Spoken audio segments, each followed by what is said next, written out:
처남 태수는 술기운에 휘청이며 믿기지 않게도 민재 씨의 어깨를 발로 걷어찼습니다. 그 순간 둔탁한 소리가 거실을 울렸습니다. 장애인이면 좀 조용히 살아야지. 뭐가 잘났다고 자꾸 이 집에 오는 거야? 순간 장모의 비명이 터졌습니다. 구독, 좋아요 꼭 눌러주시면 영상 제작에 큰 힘이 됩니다. 사연 시작합니다. 그날은 봄비가 내린 다음 날이었습니다. 공기가 한결 부드러워졌지만 땅에는 아직 물기가 남아 있었지요. 박민재 씨는 천천히 골목길을 걸었습니다. 끝이 젖은 바닥을 톡톡 두드리며 한 걸음씩 나아갔습니다. 걷는 일은 여전히 쉽지 않았지만 그는 익숙하게 리듬을 유지했습니다. 누군가 보기엔 불편한 몸일지 몰라도 민재 씨에게 그 길은 일상이었습니다. 오늘은 아내 선영 씨의 친정에 가는 날이었습니다.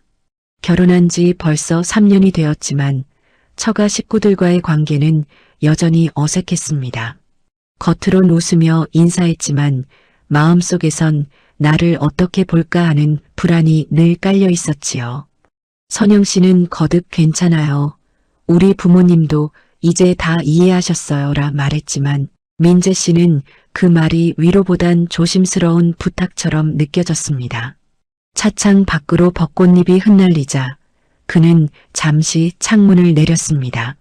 바람이 들어와 머리칼을 흔들었고 그 향기에 미묘한 긴장이 조금 풀리는 듯 했습니다.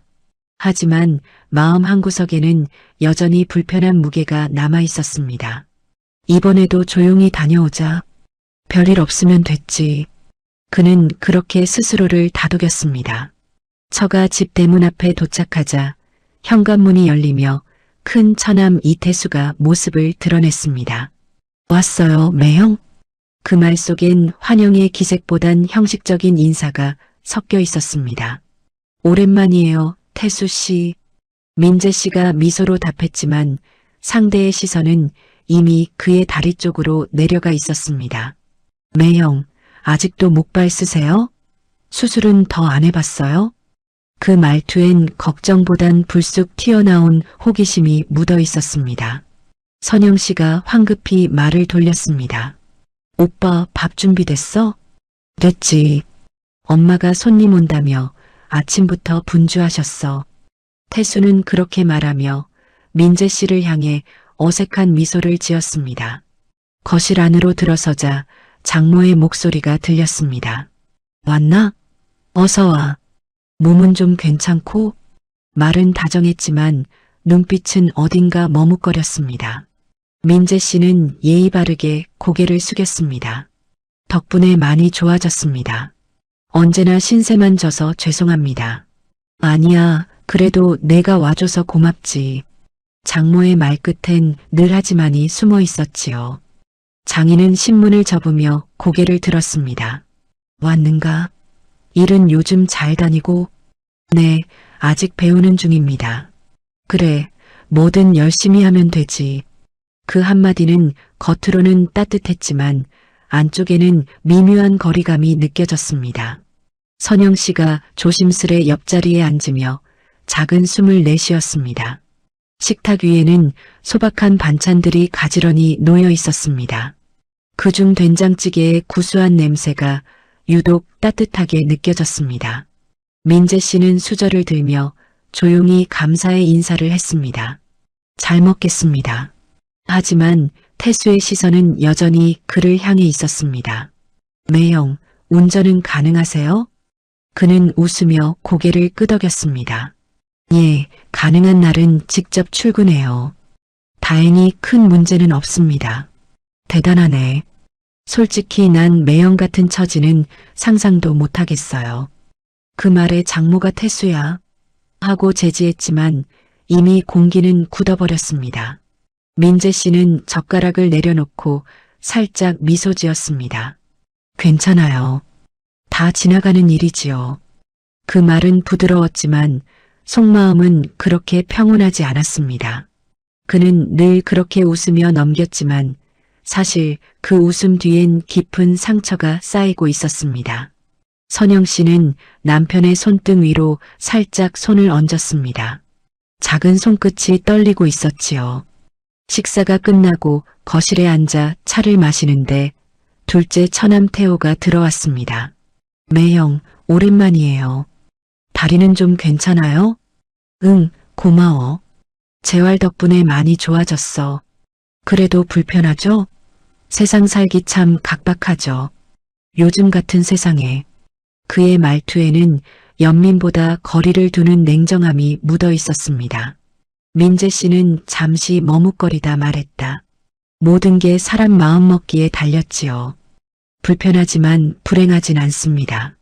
그 말에 거실이 잠시 조용해졌습니다. 잠시 후 장모가 TV를 켜자 뉴스에서 경찰청장 인사청문회라는 자막이 지나갔습니다. 박성진 청장의 단단한 얼굴이 화면에 비쳤습니다. 아이고, 저 사람 참 엄하더라. 요즘 뉴스에 자주 나오대. 장인의 말에 모두가 TV를 향해 고개를 돌렸습니다. 민재 씨는 그저 잔을 들어 조용히 차를 한 모금 마셨습니다. 그는 절대로 자신의 신분을 드러내지 않았습니다. 당신 아버님도 경찰청에 계셨다면서요? 선영이 슬쩍 물었습니다. 민재 씨는 고개를 저었습니다. 그냥 평범한 공무원이셨지요. 그는 그렇게 말하며 미소를 지었지만 그 눈빛 속엔 묘한 슬픔이 깃들어 있었습니다. 잠시 후 장모는 자리에서 일어나며 말했다. 선영아, 내 아버지랑 잠깐 나 좀 보자. 두 사람이 방으로 들어가자 남은 셋은 어색하게 마주 앉았습니다. 태수는 소파에 기대며 한숨을 내쉬었습니다. 매형도 고생 많으시겠어요. 뭐, 누나가 좋다니까 그게 제일이죠. 그 말의 끝엔 하지만 우리와는 다르다는 선이 분명하게 그어져 있었습니다. 민재 씨는 그 선을 느꼈지만 애써 모른 척했습니다.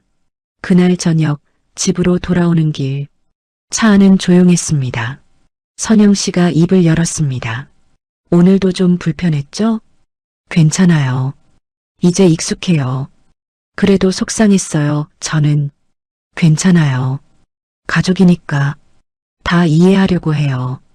그의 목소리는 부드러웠지만 그 부드러움은 자신을 지키기 위한 갑옷이었습니다. 창밖에 가로등 불빛이 목발의 그림자를 길게 느렸습니다. 그 그림자는 마치 아직 끝나지 않은 인내의 시간을 말해주는 듯 했습니다. 민재 씨는 눈을 감고 조용히 숨을 고르며 속으로 되뇌었습니다. 가족이라 믿었지만 어쩌면 아직은 남일지도 모르겠군. 그의 발끝은 여전히 젖은 아스팔트를 톡톡 두드리며 멀어져 갔습니다. 그때까지만 해도 그는 몰랐습니다. 그 불편한 발걸음이 곧 세상을 뒤집을 첫걸음이 될 줄은 말이지요. 그날 이후로도 처가의 분위기는 늘 비슷했습니다. 겉으로는 웃음이 있었지만 그 웃음은 늘 얇고 가벼웠습니다. 표면적인 인사와 말씨, 식탁의 예절은 깔끔했지만 마음의 온도는 차가웠지요. 그 집안의 중심에는 언제나 체면이란 단어가 있었습니다. 무엇을 먹고 어디를 가고 누구를 만나느냐가 사람의 가치를 결정하는 듯한 집이었습니다. 큰 처남 이태수는 늘 말끝마다 돈 이야기를 꺼냈습니다. 요즘 우리 현장 하나 따내면 몇 억은 기본이에요.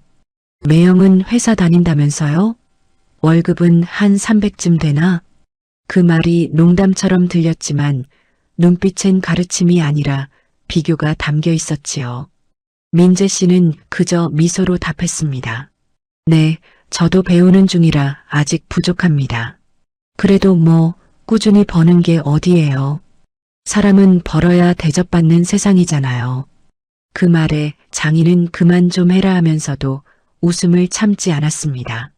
작은 처남 태호는 늘 허세가 심했습니다. 공무원 시험에 몇 번 떨어지고 집에 얹혀 살았지만 말은 누구보다 컸습니다. 매형, 요즘 같은 세상에 안정적인 게 최고예요. 그래도 장애가 있으면 취직이 쉽지 않죠? 아, 죄송. 그냥 궁금해서요. 그의 말 한마디마다 선영 씨의 손끝이 떨렸습니다. 그러나 민재 씨는 아무렇지 않은 듯 잔을 들어 차를 한 모금 마셨습니다. 네, 불편하긴 하지만 할 수 있는 일은 많아요. 사람이니까요.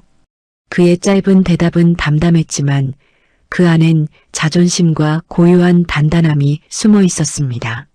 장인은 소파에 앉아 팔짱을 끼고 텔레비전을 보고 있었습니다. 뉴스에서는 연일 경찰청 내부 개혁안이라는 자막이 흘러나왔습니다. 요즘 세상도 참 험하다. 경찰이 이래서야 원. 그의 중얼거림의 태수는 매형은 경찰청 쪽은 아니시죠? 하며 웃었습니다.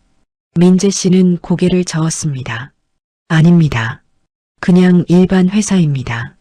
그 말에 태호가 끼어들었습니다.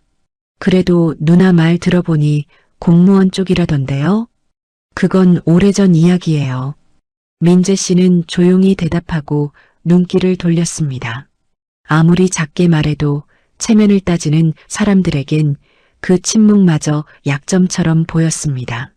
선영 씨는 부엌에서 과일을 깎으며 한숨을 쉬었습니다. 어릴 때부터 가족들의 남보이는 삶을 지켜봤던 그녀는 이제 그게 얼마나 무서운지 알고 있었습니다. 아버지는 늘 말했지요. 사는 게 뭐냐? 남 눈치 보며 사는 거지. 그 한마디가 평생 그 집안의 신조가 되어 있었습니다. 그래서 그들은 진심보다 포장된 말과 행동을 중요하게 여겼습니다. 누군가를 칭찬할 때도 사랑한다 말할 때도 언제나 조건이 붙었습니다.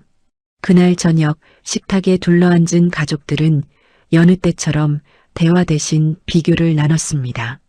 요즘 우리 조카는 의대 들어갔대. 어머, 대단하네. 우리 아들은 아직도 취업 준비 중이야. 그래도 우리 집안은 어디 가서 체면 안 구겨지지. 그 말에 모두들 피식 웃었지만 민재 씨의 표정은 잠시 굳었습니다. 그는 젓가락을 내려놓으며 조용히 말했다. 사람의 가치는 체면으로 정해지는 게 아니잖아요. 순간 공기가 무겁게 내려앉았습니다. 장모는 억지로 웃으며 그래. 민재 말이 맞지. 하고 수습했습니다. 하지만 태수의 시선은 여전히 매서웠습니다. 매영, 요즘은 이상이 밥 먹여주나요? 현실이 중요한 거예요. 그 말에 장인은 고개를 끄덕이며 잔을 들었습니다. 그래도 현실을 모르면 고생하지. 그 순간 선영 씨의 얼굴빛이 하얗게 변했습니다. 민재 씨는 그 말들을 모두 들으면서도 아무런 반응을 보이지 않았습니다. 그저 작은 미소를 지으며 그럴 수도 있죠라고 대답했습니다. 그러나 속으로는 자신이 이 집안에서 그저 불쌍한 존재로만 보인다는 걸 너무 잘 알고 있었습니다. 장인은 그에게 착한 사람이라 했고 장모는 불쌍하지만 괜찮은 사람이라 했습니다. 하지만 어느 누구도 그를 가족이라 부르진 않았습니다. 그날 밤 선영 씨는 남편 옆에 앉아 말했습니다. 오늘 또 오빠들이 실수했어요. 미안해요. 괜찮아요. 익숙해요. 당신이 왜 그런 말까지 들어야 해요? 난 너무 화가 나요. 당신이 옆에 있어주는 게 제일 고마워요. 그게 저한테는 전부예요. 그의 목소리는 따뜻했지만 그 속에는 약간의 피로가 섞여 있었습니다. 밖에서는 봄비가 다시 내리기 시작했습니다. 지붕 위를 두드리는 빗소리가 창가를 울렸습니다. 민재 씨는 그 소리를 들으며 창문 밖을 바라봤습니다. 비는 언제나 같아요. 깨끗하게 씻어내주죠. 하지만 사람의 마음은 잘 안 변하네요. 그의 혼잣말에 선영은 고개를 숙였습니다. 그 순간 방 안 공기는 무겁게 내려앉았습니다. 부모에게, 형제에게, 그리고 세상에게 인정받지 못한 남편. 그는 묵묵히 자신의 상처를 감추고 또 하루를 견뎠습니다.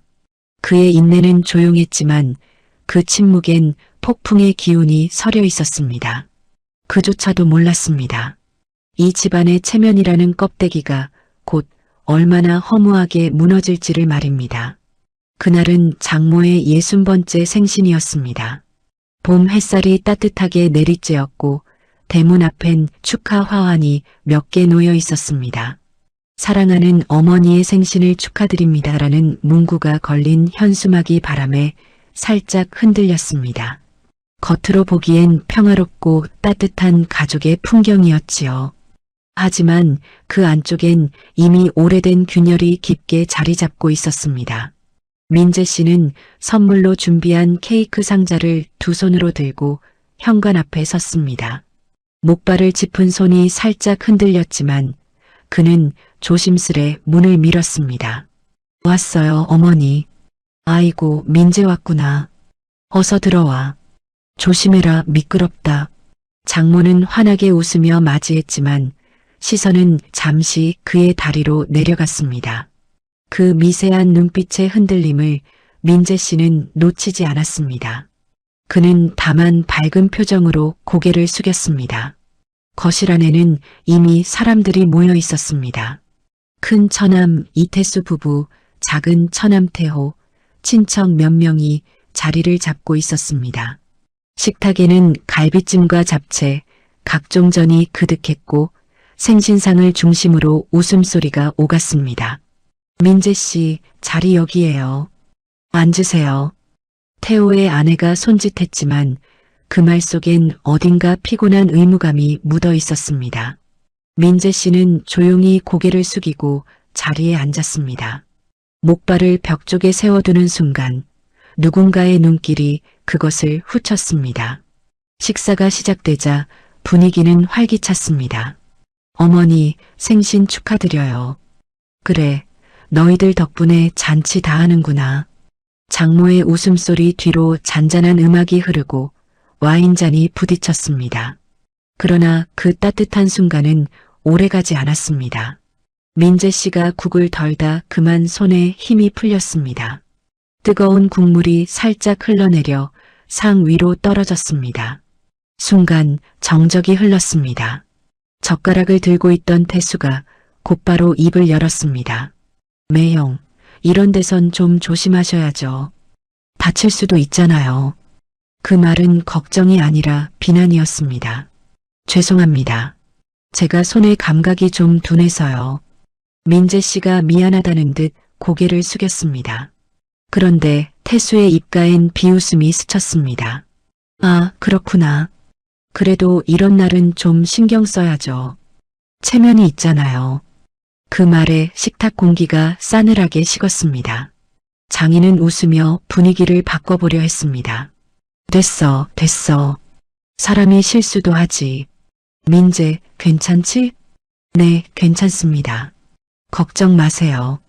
그는 그렇게 대답했지만 손끝이 조금 떨리고 있었습니다. 선영 씨는 남편의 손을 살짝 잡았습니다. 괜찮아요?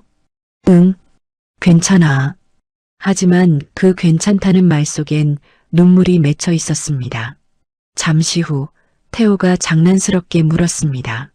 매형, 이번엔 차 가져오셨어요? 아니요, 대중교통 타고 왔어요. 차는 요즘 잘 안 몰아요. 아, 그래요? 뭐 불편하시니까요. 그 말에 누군가 피식 웃었습니다. 장모가 눈치를 주었지만 이미 흐름은 깨졌습니다. 장인은 잔을 들어 올리며 분위기를 돌리려 했습니다. 그래, 다들 건배하자. 우리 가족 앞으로 더 행복하자고.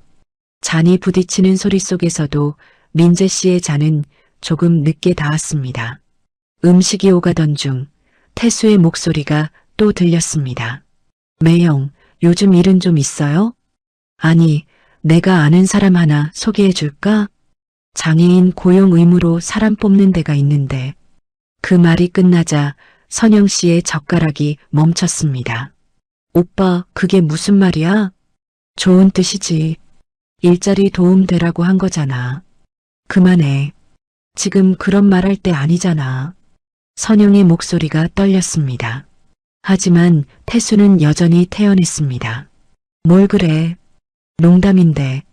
매형도 웃자고 한 말이지? 민재 씨는 고개를 들지 않았습니다.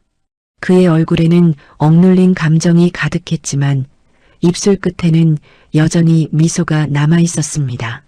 그 미소는 슬픔과 수치심이 섞인 참된 인내의 표정이었습니다.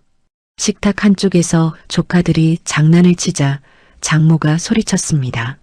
얘들아, 그만. 어른들 식사 중이야. 그때 민재 씨가 자리에서 일어나 떨어진 물티슈를 주우려 했습니다. 그 순간 목발이 살짝 미끄러졌습니다. 탁 소리와 함께 접시 하나가 깨졌습니다. 아이고 또. 태호의 입에서 한숨이 흘렀습니다. 장모는 얼른 수습하려 했지만 이미 모두의 시선은 민재에게 쏠려 있었습니다. 그는 얼굴을 붉히며 죄송합니다라고 반복했습니다. 괜찮아요, 매형. 오늘은 그냥 앉아 계세요. 태수의 말은 부드러웠지만 그 안엔 도움을 받아야 하는 사람이라는 선이 분명히 그어져 있었습니다. 식사 후 케이크를 자르는 시간이 되었습니다. 하나, 둘, 셋 축하합니다. 노래가 끝나자 모두가 박수를 쳤습니다. 민재 씨는 조용히 초를 끄고 박수를 함께 쳤습니다. 그러나 그 미소 뒤로는 깊은 피로가 깔려 있었습니다. 그의 시선은 가족이 아니라 창밖을 향해 있었습니다. 창문 너머 봄하늘은 맑았지만 마음속 하늘은 점점 흐려지고 있었습니다. 잔치가 끝나갈 무렵 장인은 웃으며 말했습니다. 오늘은 기분 좋다. 다들 수고했다. 그 말에 모두들 웃었지만 민재 씨는 조용히 자리에서 일어났습니다. 어머니, 먼저 인사드릴게요. 몸이 좀 피곤해서요. 그래. 들어가라. 조심하고. 선영 씨가 그 뒤를 따르며 나섰습니다. 현관문이 닫히는 순간 거실에서 들려오는 태수의 낮은 목소리가 스쳤습니다. 누나도 참 힘들겠다. 저런 매형 두고. 그 말에 선영의 발걸음이 잠시 멈췄지만 민재 씨는 그대로 걸었습니다. 그는 아무 말도 하지 않았습니다. 그의 침묵은 분노보다 무거웠고 그 무게는 곧 다가올 폭풍의 전조처럼 느껴졌습니다. 집으로 돌아오는 길, 차 안은 고요했습니다. 라디오에서 흘러나오는 생일 축하 노래가 오히려 가시처럼 마음을 찔렀습니다. 괜찮아요? 선영이 물었습니다. 응, 괜찮아. 오늘 너무했죠. 오빠들이. 괜찮아. 사람은 언젠가 자기 말의 대가를 치르게 되니까. 그의 눈빛은 고요했지만 그 속에는 단단한 결심이 서려 있었습니다. 그날의 잔치는 그렇게 끝났습니다. 하지만 그 잔치의 웃음 뒤에는 보이지 않는 금이 깊게 패여 있었습니다. 그리고 다음 날 그 금은 마침내 터지고야 말았습니다. 장모의 생신잔치가 끝나고 밤 공기가 차갑게 가라앉았습니다. 집안에는 잔치 뒤에 피곤함이 남아 있었고 술 기운이 군데군데 퍼져 있었습니다. 거실 테이블 위에는 아직 비워지지 않은 술잔이 몇 개, 과일 접시가 덩그러니 놓여 있었지요. 민재 씨는 선영 씨와 함께 설거지를 도우려다 장모의 만류에 조용히 물러섰습니다. 됐어, 민재야.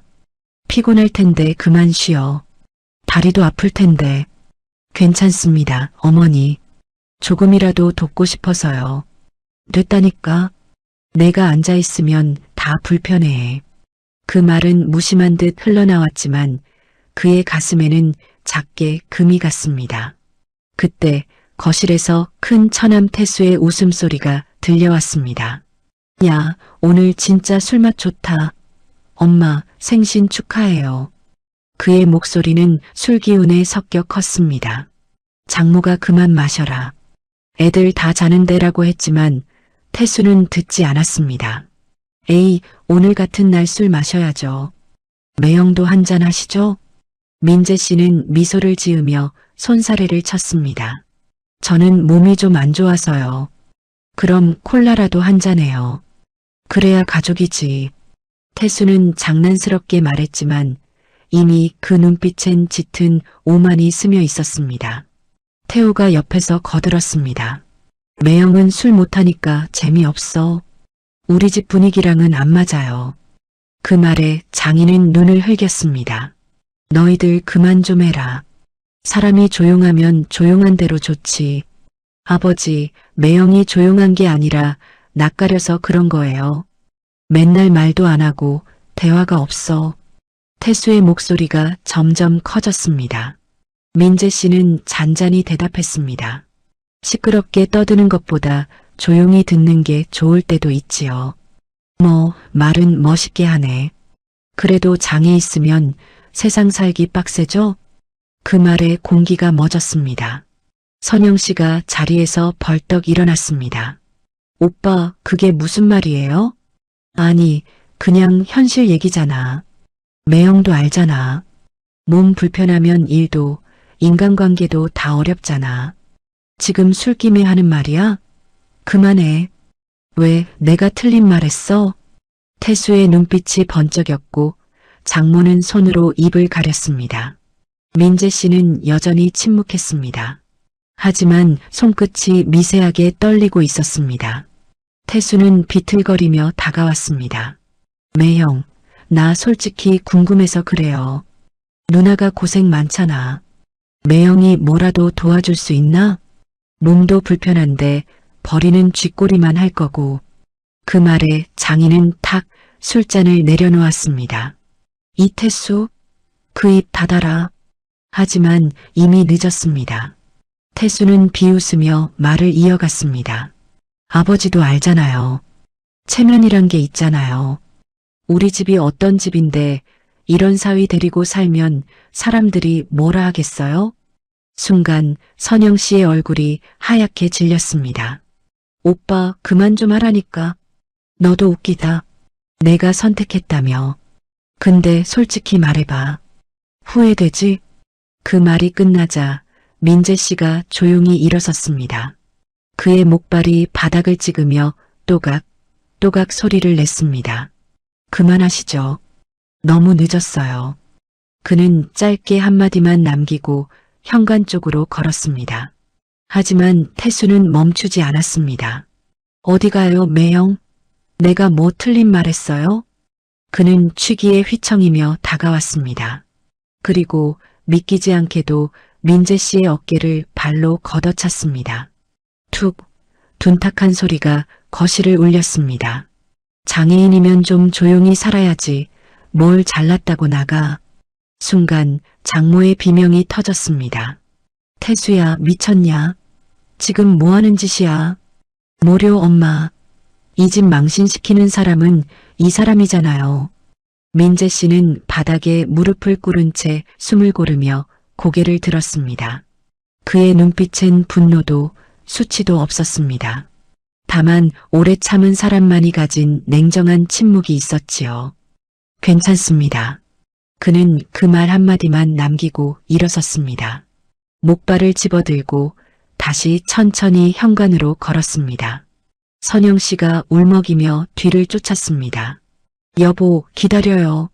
여보, 그냥 있어요. 그는 짧게 말하며 문을 열었습니다. 문이 닫히는 소리와 함께 그 집안의 공기는 완전히 가라앉았습니다. 장모는 눈물을 닦으며 태수를 노려봤습니다. 너 사람이야? 어떻게 그런 말을 입에 담아? 엄마도 솔직히 알잖아요. 우리 집 체면이 있잖아요. 체면? 그게 그렇게 중요하니? 사람이 먼저지. 그래요, 사람은 먼저죠. 근데 저 사람은 우리 가족이 아니잖아요. 그 말이 떨어지자 장모는 주저앉았습니다. 선영은 오열하며 외쳤습니다. 당신들 정말 사람이에요? 한참 동안 아무도 움직이지 않았습니다.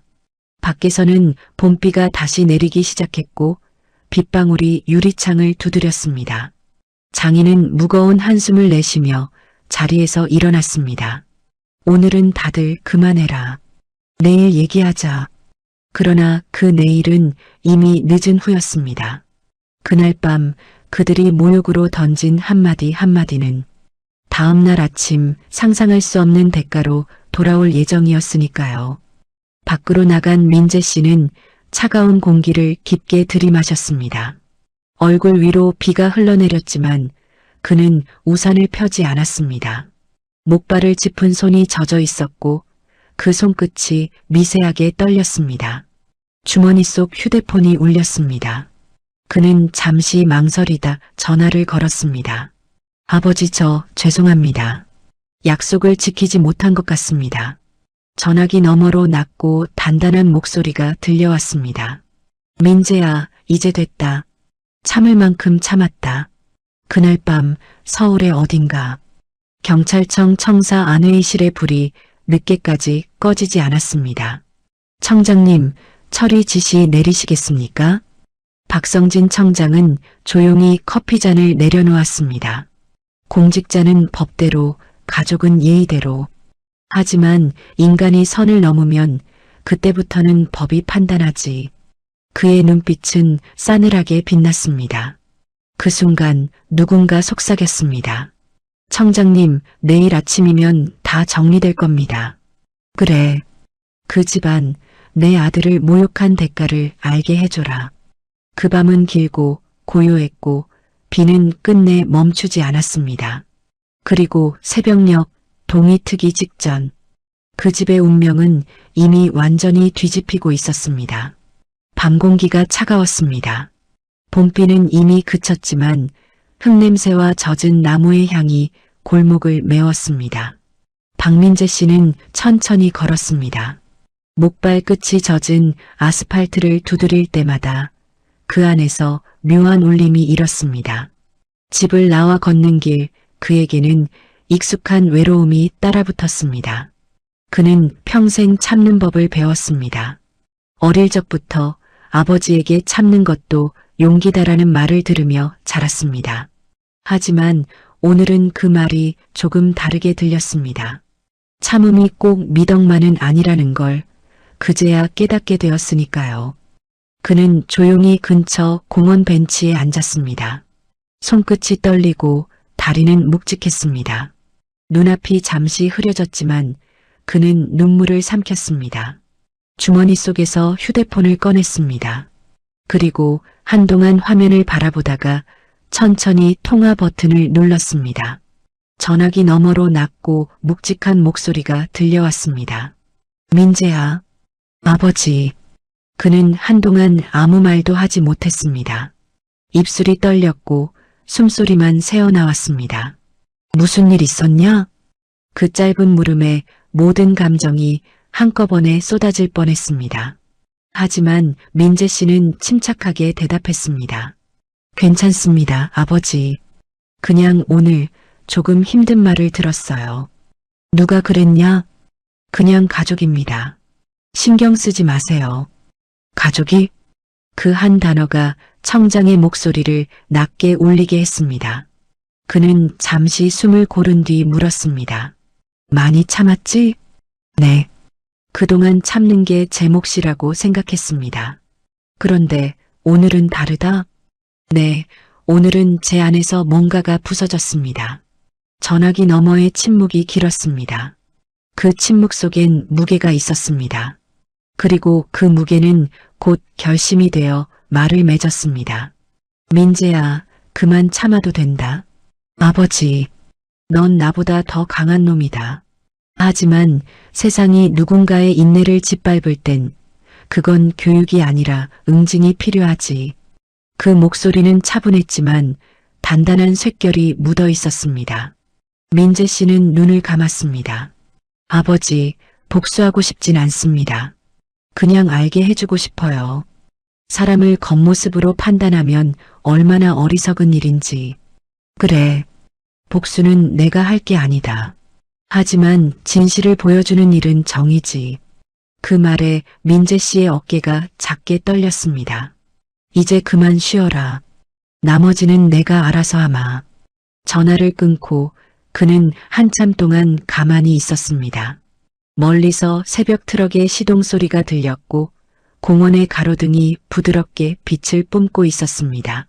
그는 목발을 옆에 세워두고 두 손으로 얼굴을 감쌌습니다. 아픈 다리보다 더 아픈 건 마음이었습니다. 하지만 이상하게도 그 아픔 속에서 묘한 평온이 스며들고 있었습니다. 참을 만큼 참았고 버틸 만큼 버텼습니다. 이제 세상이 대신 말해줄 시간이라 생각했습니다. 그 시각 경찰청 본청의 불은 꺼지지 않았습니다. 정문 앞 경비병이 경례를 올렸고 안쪽에서는 몇몇 간부들이 모여 있었습니다. 청장님, 야간 보고 준비됐습니다. 회의실 안으로 박성진 청장이 천천히 들어섰습니다. 검은 정장이 단정했고 손에는 파일이 들려 있었습니다. 그의 얼굴은 평소보다 더욱 굳어 있었습니다. 이만수 씨 그리고 그의 아들들, 최근 사업 관련 자료 모두 확보됐나? 예, 청장님. 건설 하청 비리, 불법 도박, 허가 위반까지 전부 확인됐습니다. 관련 수사팀은 준비시켜라. 내일 오전 8시 동시에 진행한다. 청장님, 혹시 사적인 일로 오해받을 수 있습니다. 그는 고개를 들며 차분히 말했습니다. 나는 사적인 분노로 움직이지 않는다. 법대로 할 뿐이다. 그리고 법은 이미 그들을 기다리고 있지. 회의실 안 공기가 무겁게 가라앉았습니다. 누구도 더 말을 잇지 못했습니다. 그는 잠시 창밖을 바라봤습니다. 비에 젖은 창문 너머로 도심의 불빛이 흔들렸습니다. 그 불빛 속엔 한 남자의 그림자가 겹쳐 보였습니다. 목발을 짚은 아들 민재. 그는 중얼거리듯 말했다. 내 아들은 세상 앞에서도 고개 숙이지 않았다. 그런데 왜 가족이라는 이름 앞에서는 상처를 받아야 했을까? 그는 짧게 숨을 내쉬며 결심을 굳혔습니다. 내일이면 끝난다. 한편 공원 벤치에 앉은 민재 씨는 잠시 하늘을 올려다봤습니다. 구름 사이로 달빛이 희미하게 새어나왔습니다. 그 빛은 마치 이제 됐다고 말해주는 듯 했습니다. 그는 조용히 일어나 목발을 짚고 걸었습니다. 이젠 내 발로 걸어야지. 그의 한 걸음 한 걸음이 고요한 결심의 소리처럼 들렸습니다. 그날 밤 서울 곳곳의 사무실에서 서류들이 정리됐습니다. 건설업체 태수건설 내부 비자금 계좌 확보, 이태호 명의 계좌 불법 입금 내역 확인, 이만수 상점 위생법 위반 및 허가 불법 전대. 서류가 하나씩 덮일 때마다 청장의 손끝이 무겁게 움직였습니다. 그는 마지막으로 펜을 내려놓으며 중얼거렸습니다. 세상은 언제나 제자리로 돌아오게 돼 있다. 새벽 3시 민재 씨의 휴대폰 화면에 아버지 이름이 다시 떴습니다. 그는 천천히 전화를 받았습니다. 민재야, 잘 자고 있냐? 네, 아버지. 내일은 아무 일도 하지 마라. 그냥 평소처럼 있어라. 무슨 일 하실 건데요?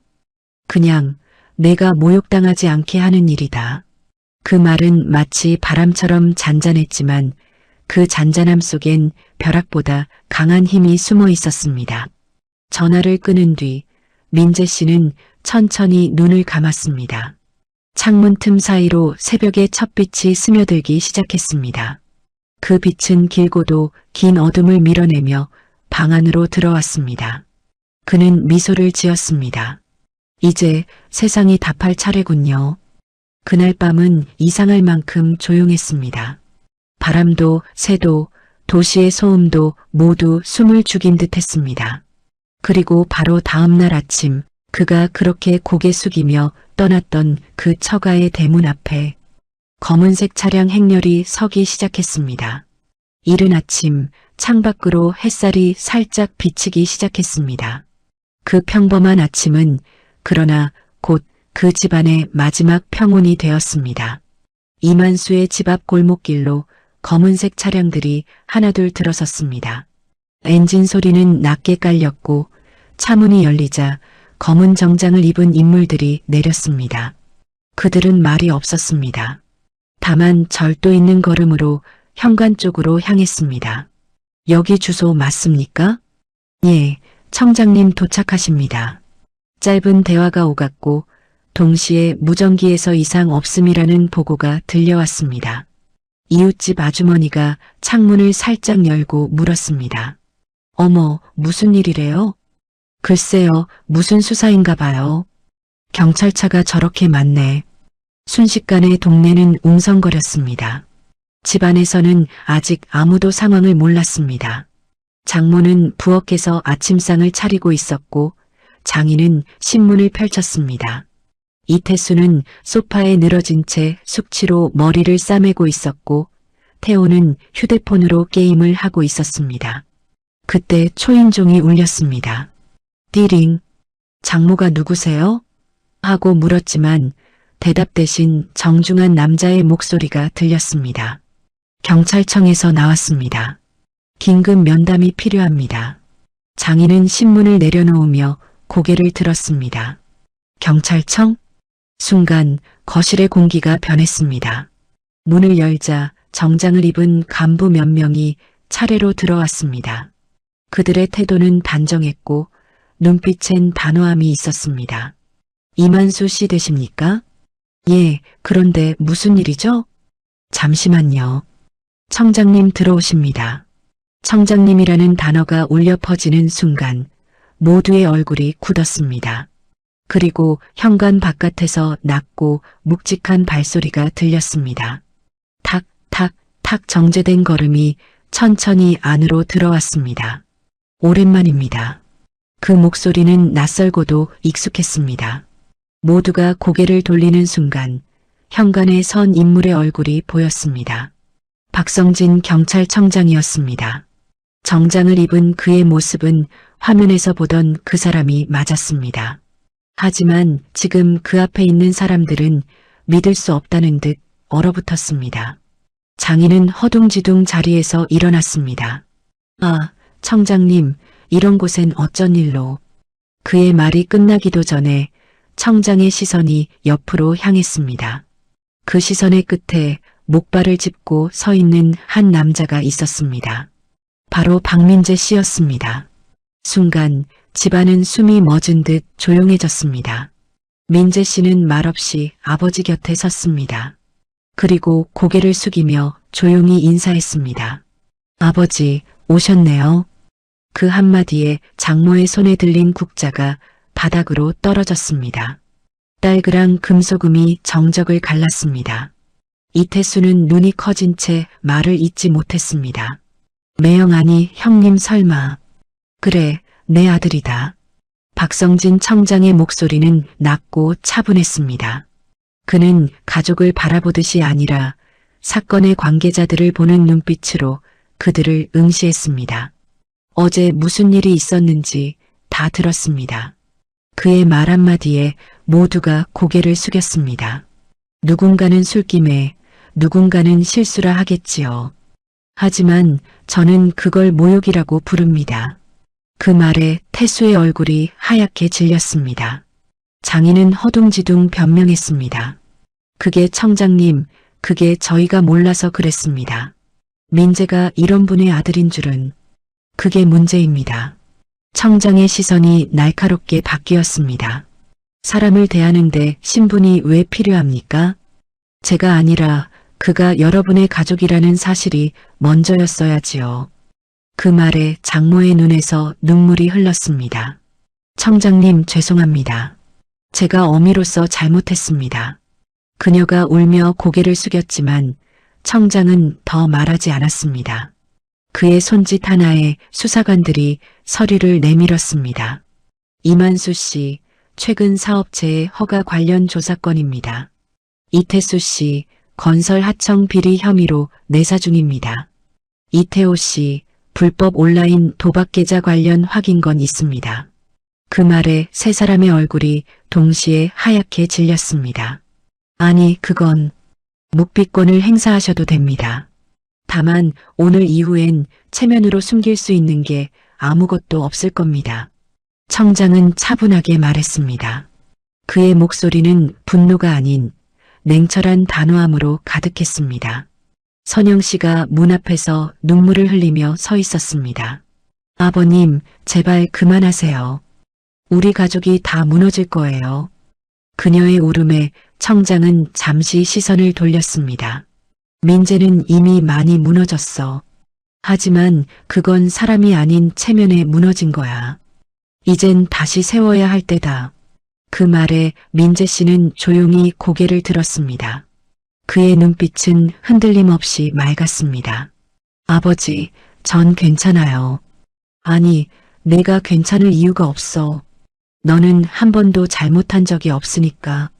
그때 태수가 무릎을 꿇었습니다. 청장님, 제발 한 번만 용서해 주십시오. 매형, 아니 민재 형님. 제가 술에 취해서 그랬습니다. 정말 한순간의 실수였습니다. 그의 목소리는 떨렸습니다. 그러나 청장은 눈길을 주지 않았습니다. 술은 진심을 감추는 게 아니라 드러내는 거다. 그의 짧은 한마디는 태수의 머리를 숙이게 했습니다. 태호 역시 울먹이며 말했습니다. 청장님, 저는 그런 뜻이 아니었어요. 그냥 따라 웃은 것뿐이에요.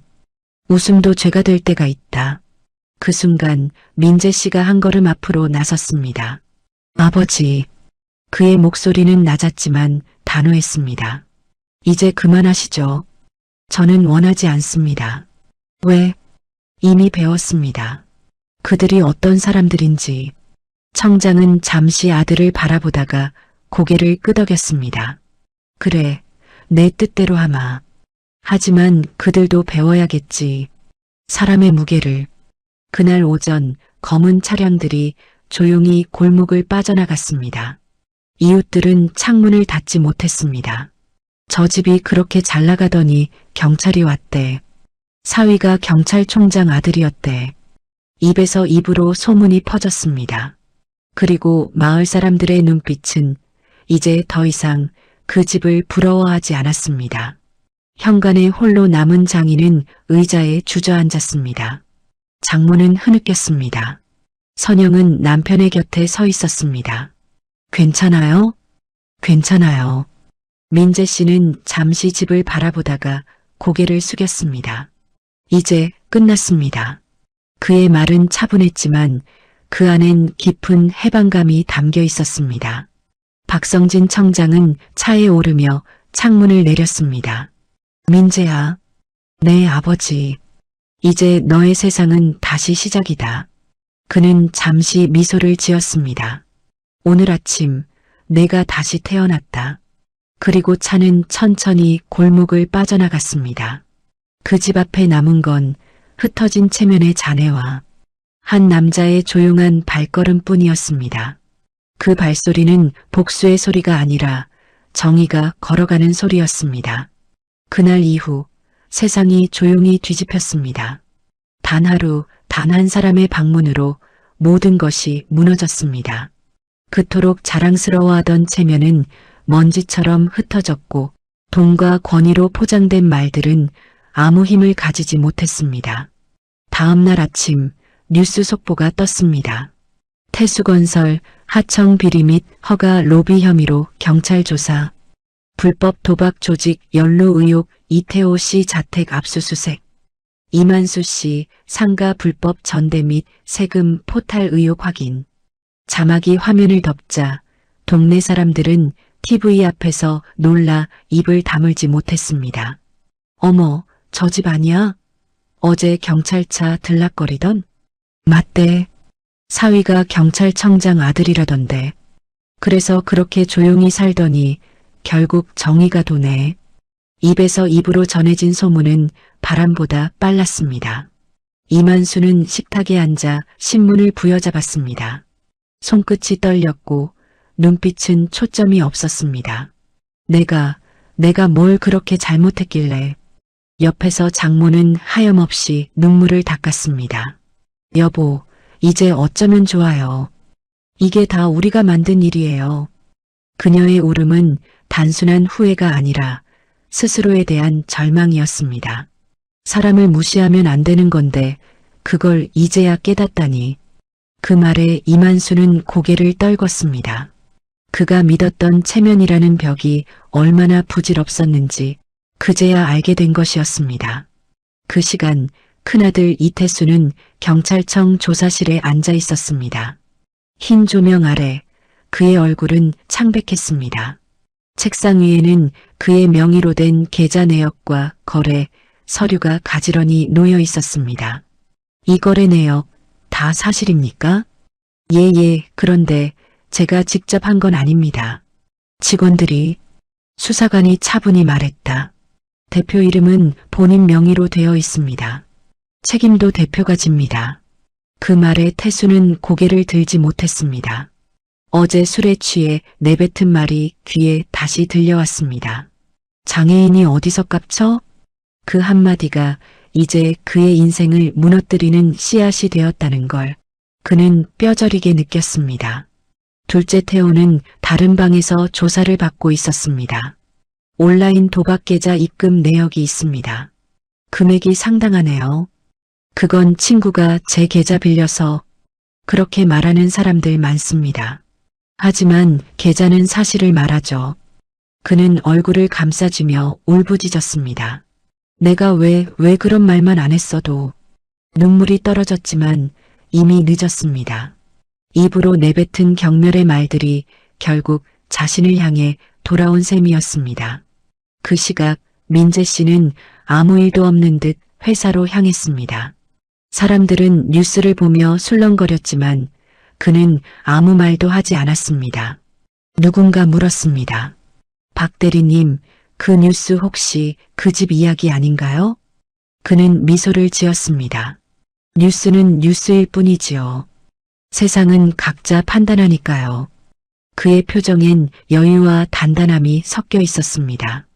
그는 여전히 같은 걸음으로 목발을 짚은 채 천천히 복도를 걸었습니다. 그 발소리가 오늘따라 유난히 또렷했습니다. 오후가 되자 박성진 청장이 간단한 브리핑을 마쳤습니다. 오늘 오전 공정거래법 및 건설비리 관련 내사를 착수했습니다. 누구든 법 앞에서는 평등합니다. 그 말은 기자들의 펜 끝을 멈추게 했습니다. 청장님, 피의자 중 한 명이 청장님의 사위라는 소문이 있는데 사실입니까? 청장은 잠시 침묵하다 고개를 들었습니다. 저는 가족보다 정의를 먼저 믿습니다.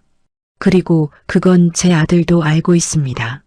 그 한마디는 기자실의 공기를 바꿨습니다. 모두가 숨을 죽였습니다. 그날 밤 처가집은 조용했습니다. 태호는 방 안에 틀어박혔고 태수는 술병을 붙잡고 있었습니다. 장인은 마당에 앉아 담배를 피웠습니다. 내가 괜히 사람을 무시했어.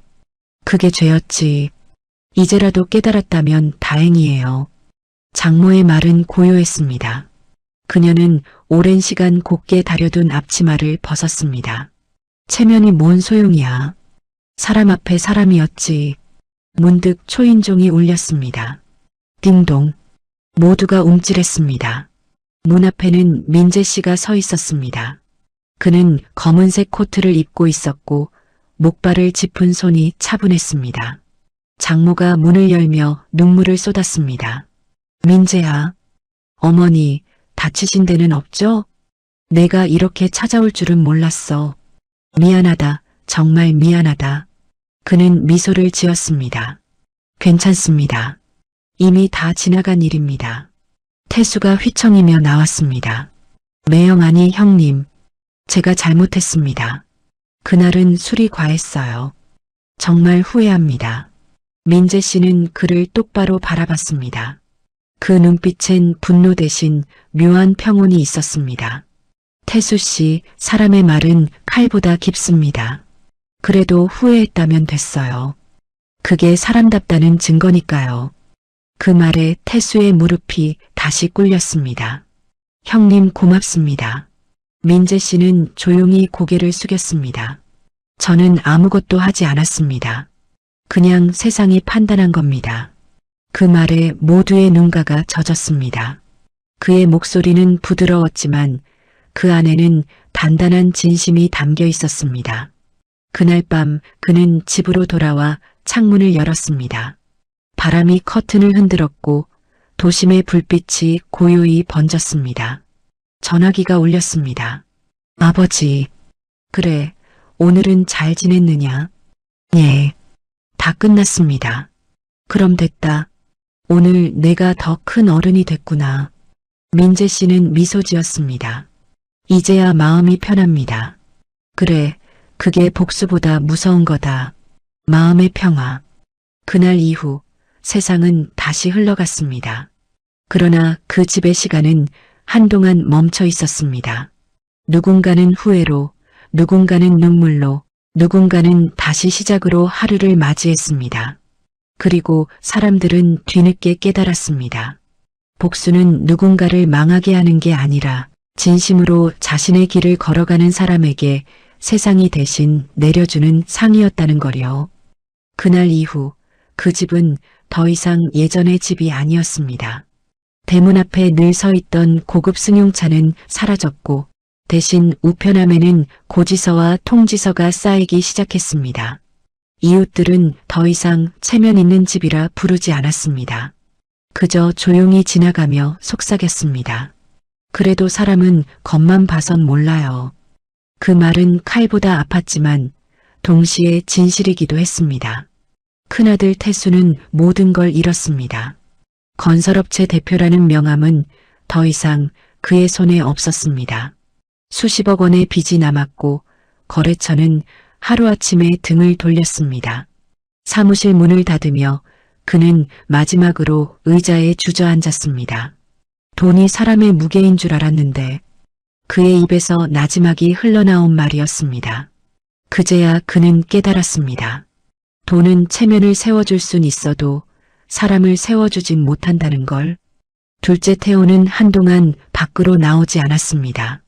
불법 도박 계좌 사건은 벌금형으로 마무리되었지만 그보다 더 큰 벌은 사람들의 눈빛이었습니다. 친구들이 멀어지고 이웃이 피했습니다. 그는 거울을 보며 중얼거렸습니다. 내가 누굴 그렇게 무시했더라. 기억은 선명했습니다. 그날 매형을 향해 던졌던 차가운 말들이 되돌아와 가슴을 찔렀습니다. 장애가 있으면 세상살이 힘들죠? 그 말이 이제는 자기 자신을 향한 부메랑이 되었습니다. 장모는 부엌 한켠에서 묵묵히 설거지를 하며 눈시울을 훔쳤습니다. 내가 어쩌다 이렇게 됐을까? 그녀는 매일 새벽마다 교회에 들렀습니다. 목사님이 묻자 그녀는 고개를 숙였습니다. 남의 흉은 안 봐야 하는데 그걸 몰랐어요. 그게 죄인 줄 몰랐어요. 눈물이 성경책 위로 떨어졌습니다.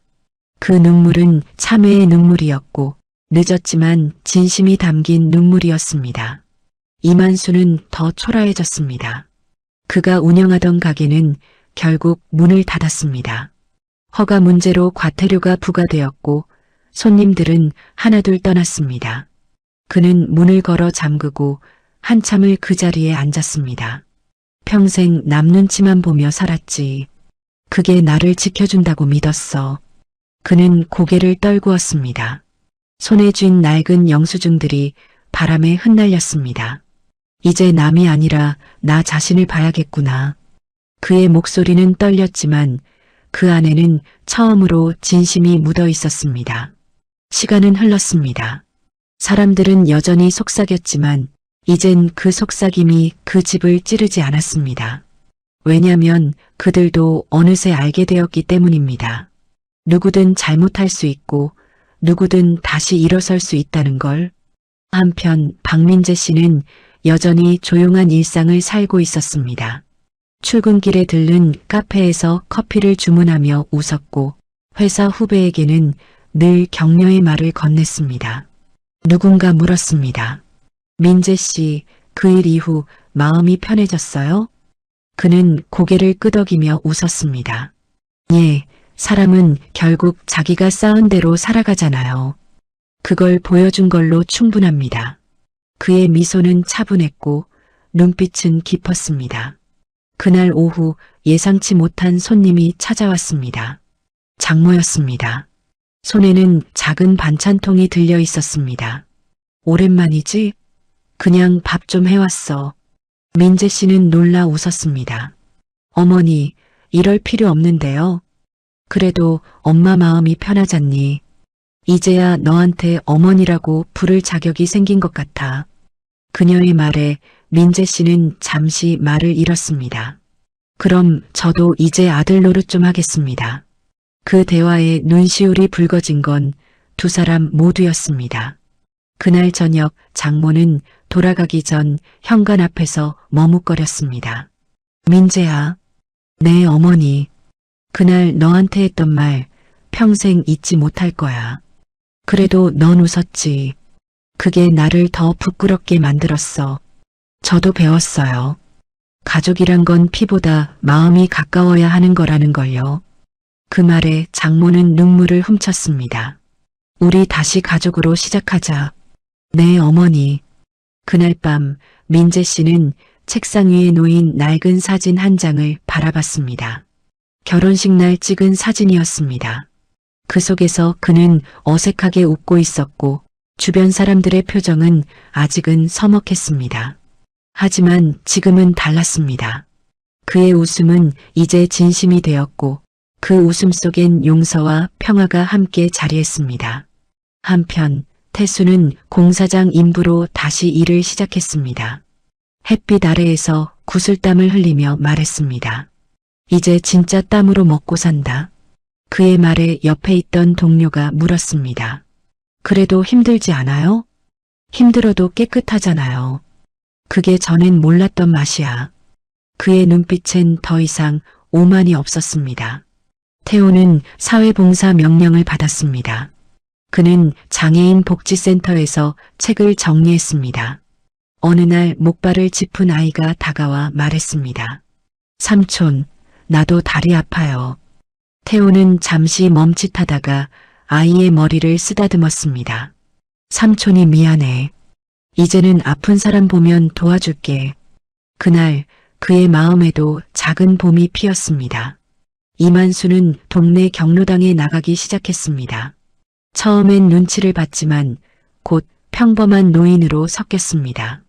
요즘은 그냥 사람 사는 게 좋네. 그가 웃으며 말하자 옆 노인이 대답했습니다. 사람이 사람답게 사는 게 제일 어렵고 또 제일 값진 거지. 그는 고개를 끄덕였습니다. 그제야 오래된 체면의 옷을 벗어던질 수 있었습니다.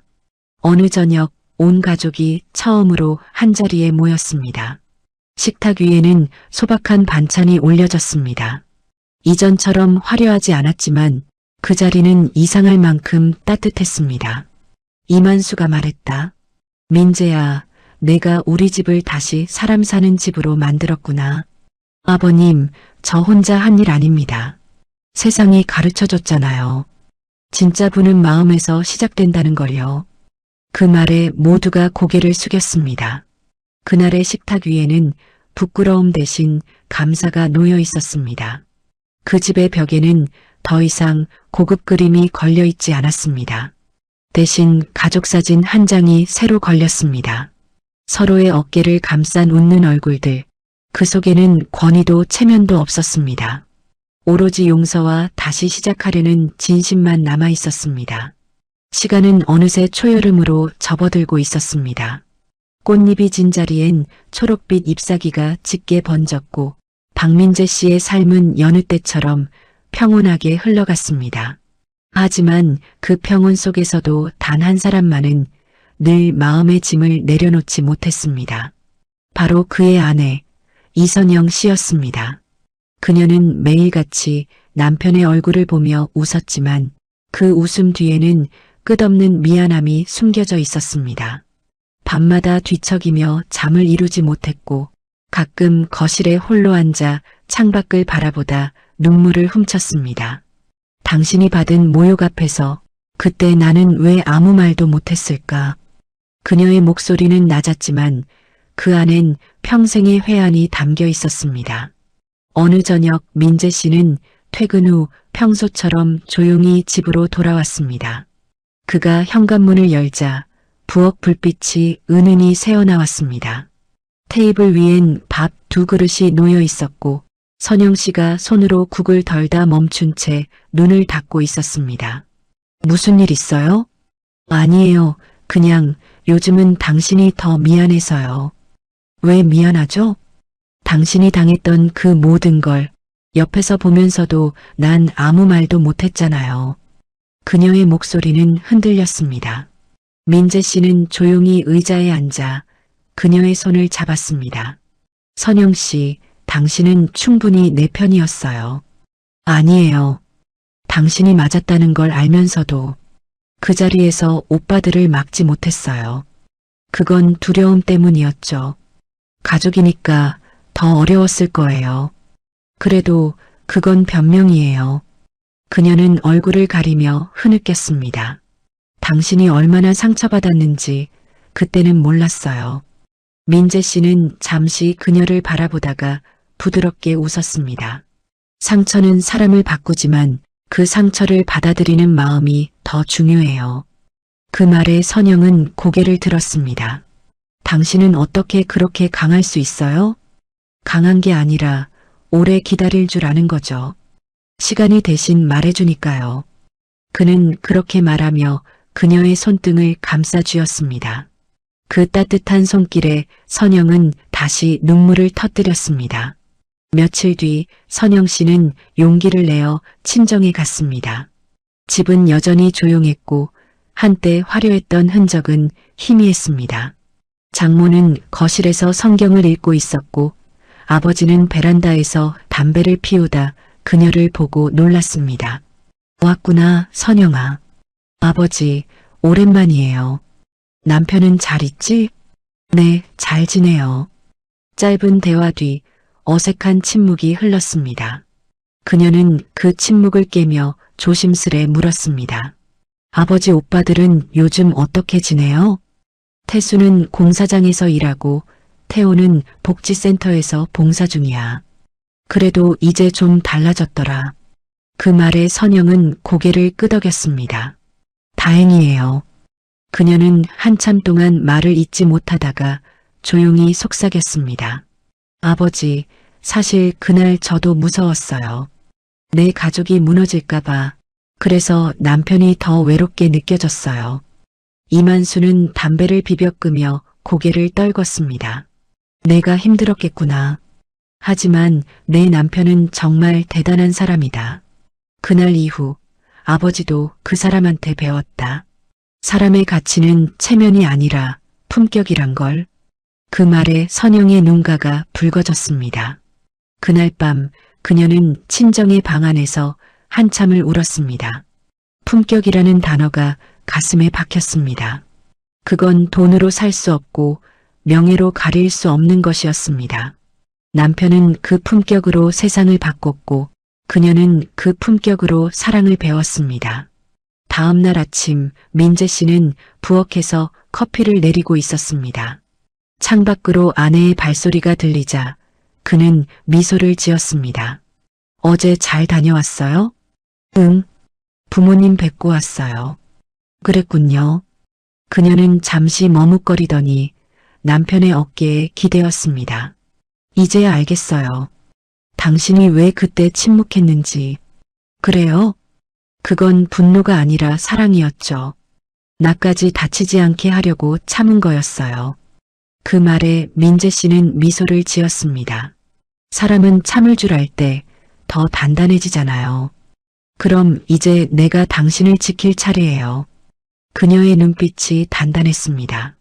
그날 오후 두 사람은 함께 장애인 복지재단 봉사활동에 참여했습니다. 민재 씨는 아이들의 목발을 조정해주며 웃었고 선영 씨는 아이들의 손을 잡고 함께 그림을 그렸습니다. 삼촌, 다리 아프지 않아요? 괜찮아요. 이젠 다 익숙해졌거든요. 그럼 나도 할 수 있겠네. 아이의 해맑은 목소리에 선영은 눈시울이 붉어졌습니다. 그녀는 속으로 중얼거렸습니다. 그래, 사랑은 이렇게 조용히 세상을 바꾸는 거구나. 저녁 무렵 재단 앞 벤치에 나란히 앉은 두 사람. 하늘은 붉게 물들고 바람은 따뜻했습니다. 선영 씨가 조용히 입을 열었습니다. 당신 지금 행복하죠?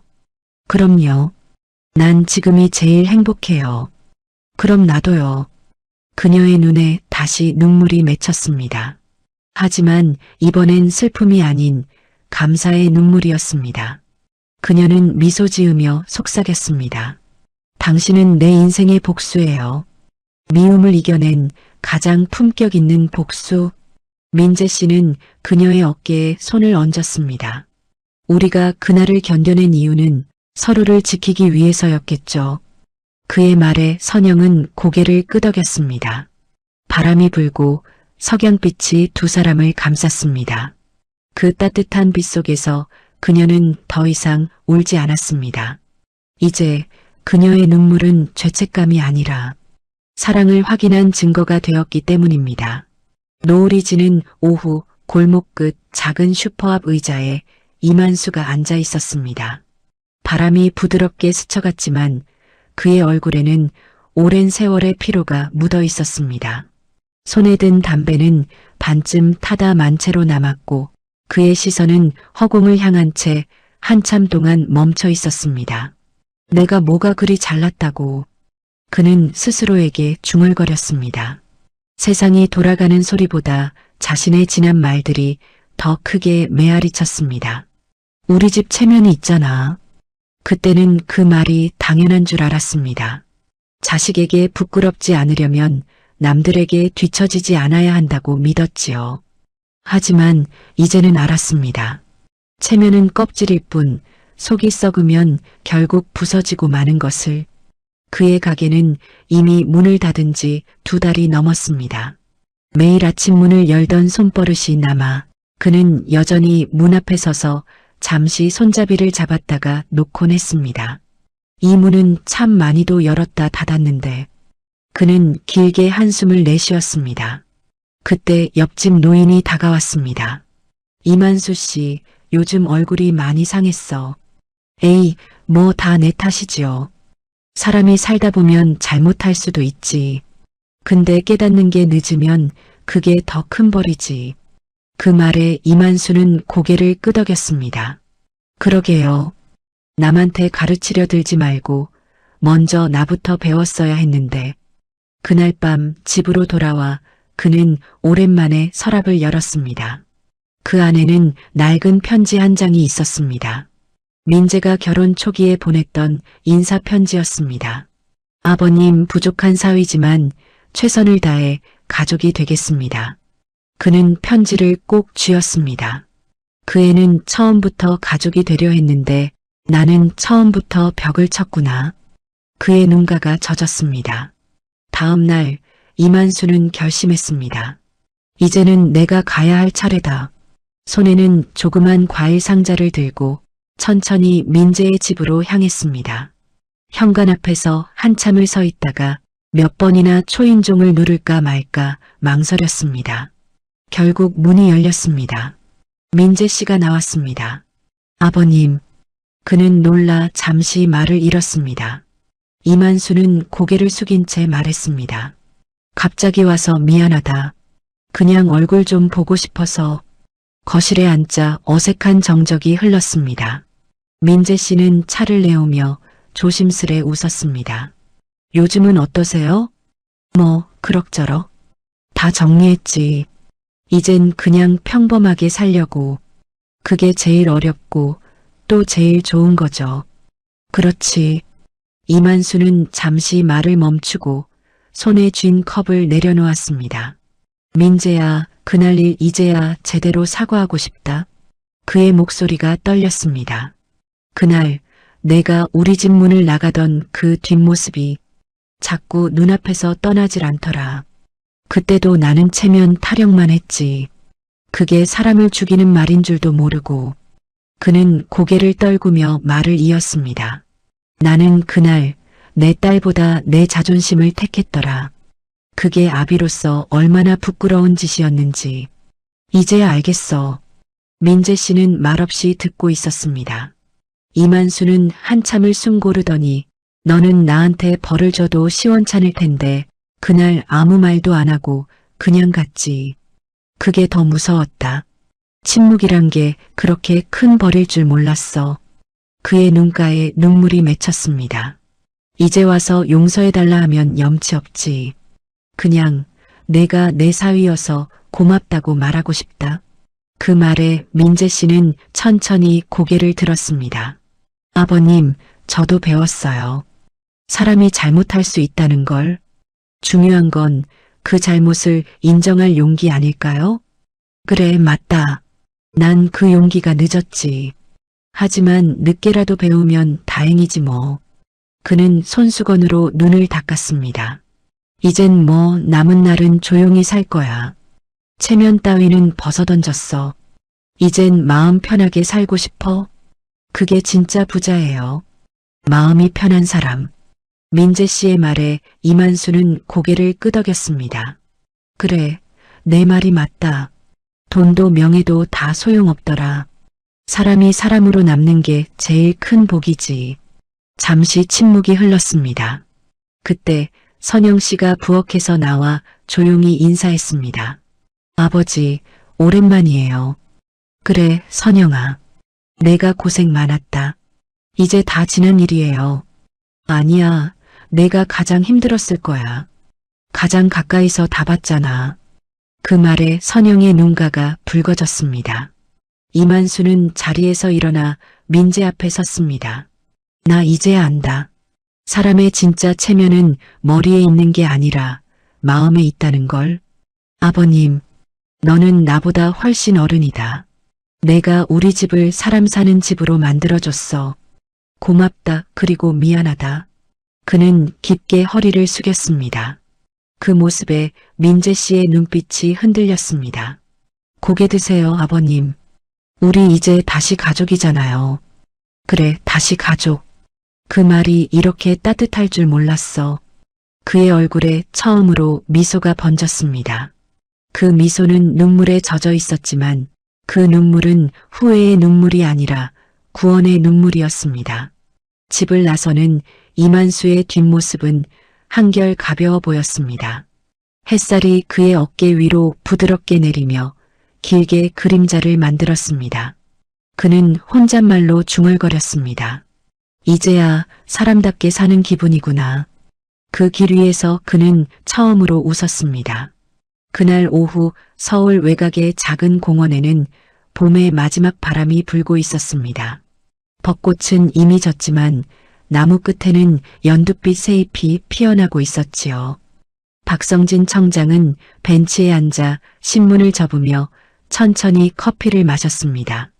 그의 표정은 예전보다 한결 편안했지만 눈가에는 세월의 피로가 여전히 남아 있었습니다. 잠시 뒤 익숙한 발소리가 들렸습니다. 목발이 바닥을 부드럽게 두드리는 소리. 그는 고개를 들었습니다. 박민재 씨가 천천히 걸어오고 있었습니다. 그의 걸음은 느렸지만 단단했고 예전의 그 불편함 대신 이제는 자신감이 서려 있었습니다. 왔구나. 청장이 먼저 웃었습니다. 네, 아버지. 바람이 좋지? 예, 요즘은 이 바람이 참 고맙게 느껴집니다. 두 사람은 잠시 아무 말 없이 앉아 있었습니다. 세상에 둘만 남은 듯 고요한 시간 속에서 바람과 햇살만이 흘렀습니다. 청장은 천천히 말을 꺼냈습니다. 너 어릴 때 기억나냐? 유치원 발표회에서 넘어졌던 날. 민재 씨는 웃었습니다. 그때요? 기억나죠? 다리가 아팠는데도 끝까지 춤췄잖아요. 그래.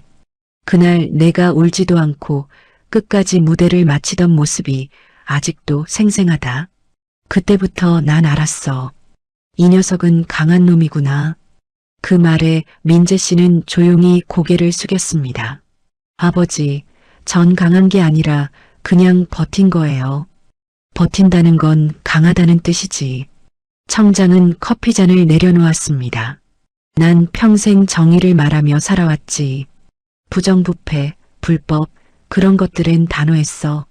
하지만 정작 내 아들이 세상에서 모욕받을 땐 아무것도 몰랐구나. 그의 목소리에 묘한 떨림이 섞였습니다. 그건 제 선택이었어요. 아버지의 이름을 빌려 살고 싶지 않았어요.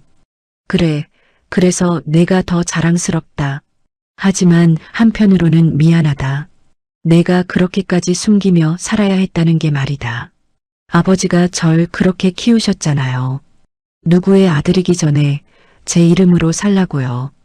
그 말에 청장은 고개를 끄덕였습니다. 맞다. 그게 내가 원한 길이었다. 그런데 내가 그 길을 진짜로 걸을 줄은 몰랐다. 청장은 눈을 감았다가 천천히 뜨며 말을 이었습니다.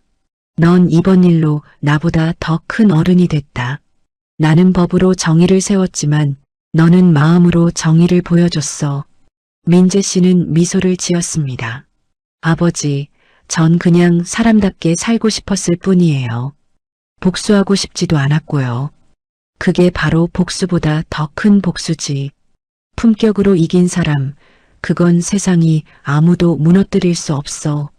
청장은 그렇게 말하며 아들의 어깨를 가볍게 두드렸습니다. 두 사람 사이에 한동안 침묵이 흘렀습니다. 그 침묵은 어색함이 아니라 깊은 이해의 시간처럼 느껴졌습니다. 멀리서 아이들의 웃음소리가 들렸고 새 한 마리가 나무 위로 날아올랐습니다.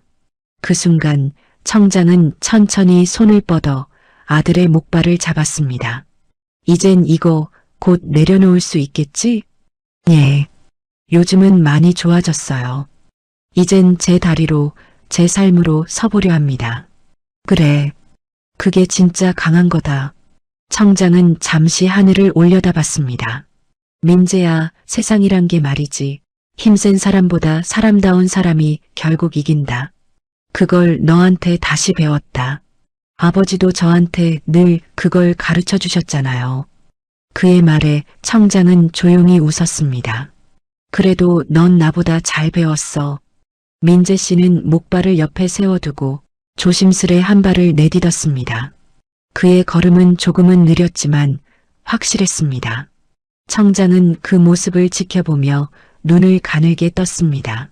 좋다. 이제 내 다리가 아니라 내 의지로 걷는구나. 예, 이제 제 길이니까요. 햇살이 두 사람의 어깨를 따뜻하게 감쌌습니다. 청장은 커피잔을 들어 올리며 미소를 지었습니다. 오늘은 내가 커피 좀 사라. 알겠습니다. 그런데 아버지, 왜? 이제 저도 누군가를 지켜줄 수 있을 것 같아요. 누구? 저처럼 상처받은 사람들이요. 그 사람들에게 괜찮다고 말해줄 수 있는 어른이 되고 싶어요. 그 말에 청장은 고개를 끄덕였습니다. 그게 진짜 경찰이자 진짜 사람이야. 잠시 뒤 바람이 불었습니다. 벚꽃은 이미 지었지만 나뭇가지 끝에 남은 한 송이가 바람에 흩날렸습니다. 청장은 그것을 바라보다가 조용히 중얼거렸습니다. 사람의 인생도 저 꽃 같구나. 질 때가 돼야 진짜 아름답게 보이는 법이지. 그 말에 민재 씨는 미소를 지었습니다. 아버지, 저도 이제 그렇게 피고 싶어요. 화려하지 않아도 오래 기억되는 사람으로. 두 사람은 한참 동안 말없이 앉아 있었습니다. 노을빛이 공원을 물들였고 바람은 부드럽게 그들의 어깨를 스쳤습니다. 그 순간 세상의 모든 시끄러움이 멎은 듯 했습니다. 그냥 아버지와 아들이 서로를 바라보며 고개를 끄덕였습니다. 수고했다, 민재야. 감사합니다, 아버지. 그 짧은 대화 속에 지난 세월의 모든 상처가 녹아들었습니다. 그날의 햇살은 유난히 따뜻했습니다. 그 따뜻함 속에서 두 사람은 오래도록 말없이 웃었습니다. 그날로부터 정확히 1년이 흘렀습니다. 계절은 다시 봄으로 돌아왔고 하늘은 마치 아무 일도 없었다는 듯 맑고 평화로웠습니다. 하지만 그 1년은 모든 사람에게 너무나도 다른 길이었습니다. 누군가는 죄를 되새기며 살았고 누군가는 용서를 통해 새로 피어났습니다. 이른 아침 신문 일면에 한 장의 사진이 실렸습니다. 전 경찰청장 아들, 장애인 복지재단 설립. 사진 속 박민재 씨는 환하게 웃고 있었습니다. 그의 옆에는 아내 선영 씨와 그리고 어린아이들이 함께 있었습니다. 차별 없는 세상을 위한 나눔의 시작. 그 아래 짧은 인터뷰 문장이 적혀 있었습니다. 사람의 가치는 가진 것보다 나누는 것에서 생깁니다. 뉴스를 본 사람들은 고개를 끄덕였습니다. 저 사람, 그때 그 사건의 주인공이라더라. 그래도 복수하지 않고 저렇게 산다니 참 대단하네. 복수보다 무섭다. 사람다운 복수지.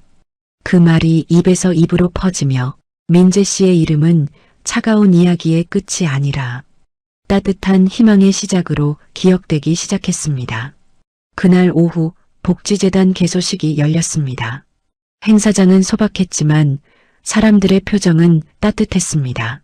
민재 씨는 단상에 올라 짧게 인사했습니다. 저는 이 자리에 설 자격이 없다고 생각했습니다. 하지만 제게 상처를 준 세상이 결국 저를 더 단단하게 만들어 주었습니다. 청중들은 조용히 고개를 끄덕였습니다. 그의 목소리는 흔들림이 없었고 그의 미소에는 분노 대신 온기가 있었습니다. 저는 한때 미움을 품었지만 그 미움 속에 머물러 있었다면 오늘의 이 자리에 서지 못했을 겁니다. 진짜 복수는 누군가를 무너뜨리는 게 아니라 내가 더 나은 사람이 되는 겁니다. 그 말에 박수가 터져 나왔습니다. 그 박수는 함성이 아니라 공감의 울림이었습니다. 행사가 끝난 뒤 한쪽에서 누군가 조용히 다가왔습니다. 그는 바로 큰 처남 이태수였습니다. 예전의 호화로운 양복 대신 작업복 차림의 손엔 흙먼지가 묻어 있었습니다. 매형, 아니 형님, 오랜만이에요. 태수 씨, 반갑네요. 요즘은 건설 현장에서 일하고 있어요. 손으로 일하니까 마음이 좀 편해졌습니다. 그의 눈가에 미소가 번졌습니다. 그때 형님이 말했던 거 이제 알겠어요. 체면보다 중요한 건 사람의 땀이더라고요. 민재 씨는 조용히 손을 내밀었습니다. 고생했네요. 이젠 사람 냄새 나는 일 잘하고 계시네요. 두 사람의 손이 맞닿는 순간 예전의 모든 앙금이 사라지는 듯 했습니다. 조금 뒤 둘째 태호도 나타났습니다. 그는 복지재단의 자원봉사자로 일하고 있었습니다. 매형, 저 이제 여기가 제 일터예요. 그래요? 반갑네요. 아이들이 제 말을 잘 듣거든요. 가끔은 저한테도 웃어주고요. 그 말에 민재 씨는 웃었습니다. 그 아이들 덕분에 우리 모두가 변하는 거죠. 태호는 고개를 숙였습니다. 형님, 정말 감사합니다. 형님 덕분에 제가 다시 사람 됐어요. 그 말에 민재 씨는 고개를 끄덕였습니다. 사람은 누구나 다시 시작할 수 있습니다. 행사장 한켠 장모와 장인이 조용히 서 있었습니다. 이만수는 손에 지팡이를 짚고 있었고 장모는 손을 모은 채 눈시울을 붉혔습니다. 민재 씨가 다가가자 이만수가 먼저 말을 꺼냈습니다. 민재야, 참 잘했다. 이제 내가 나보다 훨씬 큰 사람이 됐구나. 아버님, 전 그냥 제 길을 걸었을 뿐이에요. 그 길이 바로 사람이 가야 할 길이지. 내가 평생 잃고 살던 길이야. 그의 목소리는 떨렸지만 표정은 평화로웠습니다. 장모는 눈물을 닦으며 말했다. 민재야, 내가 우리 가족을 살렸어. 내가 없었다면 우린 아직도 체면 속에 갇혀 살았을 거야. 어머니, 이제 다 괜찮아요. 이제는 그 체면 대신 서로의 마음만 보면 되잖아요. 그 말에 장모는 조용히 그를 끌어안았습니다. 그 포옹 속엔 용서와 감사 그리고 가족의 온기가 담겨 있었습니다. 그날 밤 민재 씨는 집 창가에 앉아 창문을 열었습니다. 바람이 살짝 불며 커튼이 흔들렸고 하늘엔 달빛이 고요히 걸려 있었습니다. 그는 커피잔을 손에 들고 중얼거렸습니다. 이젠 정말 끝났네요. 그 말에 선영 씨가 다가와 그의 어깨에 기대었습니다. 끝난 게 아니라 이제 시작이에요. 우린 아직 살아있고 그 살아있음으로 사랑할 수 있잖아요. 그녀의 말에 그는 미소를 지었습니다. 맞아요. 이젠 복수가 아니라 사랑으로 갚아야죠. 그때 전화벨이 울렸습니다. 화면에는 아버지라는 이름이 떠 있었습니다. 민재야. 네, 아버지. 신문 봤다. 잘했더라. 감사합니다. 그래, 넌 나보다 훨씬 큰 경찰이 됐다. 법으로가 아니라 사람으로 세상을 바로잡았으니까. 그 말에 민재 씨는 잠시 말을 잃었습니다. 아버지, 저도 아버지께 배운 겁니다. 정의는 법이 아니라 마음에서 시작된다는 걸요. 전화기 너머로 잔잔한 웃음이 들렸습니다. 그래, 이제 내가 나의 스승이구나. 전화를 끊은 뒤 그는 창밖으로 시선을 돌렸습니다. 도시의 불빛이 잔잔히 흔들렸고 그 불빛 사이로 지나가는 사람들의 그림자가 따뜻하게 비쳤습니다. 그는 중얼거렸습니다. 진짜 복수는 누군가를 무너뜨리는 게 아니라 자신이 더 나은 사람이 되는 거다. 그의 말은 밤 공기 속으로 흩어졌지만 그 울림은 오래 남았습니다. 그날 밤 별 하나가 유난히 밝게 빛났습니다. 그 빛은 마치 그가 지나온 길을 축복하듯 조용히 세상을 비추고 있었습니다. 그리고 다음 날 아침 복지재단 앞 현판에 햇살이 닿았습니다. 그 이름 아래에는 이렇게 새겨져 있었습니다. 사람의 품격이 세상을 바꾼다.